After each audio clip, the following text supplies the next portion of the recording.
Without the distraction of his father by his side this time, James Murdoch's solo appearance before the Select Committee had been eagerly anticipated, and it didn't take long for the gloves to come off. Did you mislead this committee in your original testimony? No, I did not.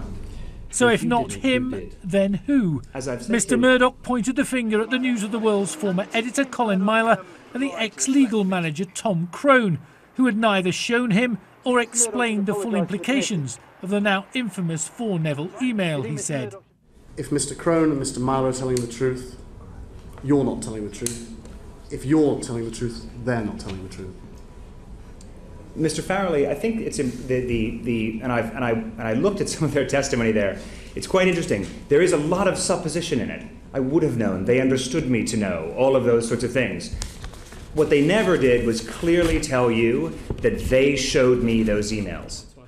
Tom Watson then upped the ante with what might come to be known as his godfather moment. Mr. Murdoch, you must be the first mafia boss in history who didn't know he was running a criminal enterprise. Mr. Watson, please. I think that's inappropriate. The whole committee was clearly taken aback, but not for long, and the questions continued with the focus on Mr. Murdoch's competence as an executive and why he'd agreed to pay out Gordon Taylor, a football union official, when he believed the only phone hacker at the News of the World was the former royal editor, Clive Goodman.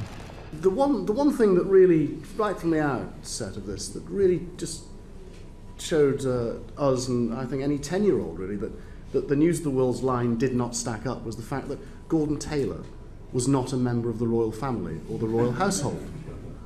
So did you not say, but he's not royal? I think the point here is not so much whether or not I was told who Gordon Taylor was, but really what when I came to News Corporation in 2007, what didn't happen was I did not receive a briefing on all the matters of 2006. Most of the allegations against the News of the World relate to the period before James Murdoch took over as executive chairman of the parent company News International in late 2007. But just this week it's been revealed that in 2010, with Mr. Murdoch in charge, a private investigator was spying on two prominent phone hacking lawyers, Charlotte Harris and Mark Lewis, whose teenage daughter and ex-wife were also tailed.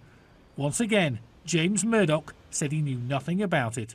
That was absolutely not a corporate activity that was condoned, and it's absolutely not appropriate. And it's Mr. Crone and the other person did not do that with any authority or knowledge by me, and I would never condone that behavior. After more than 2.5 hours, the committee wrapped up with its chairman saying there will be no more hearings. Next will be their report.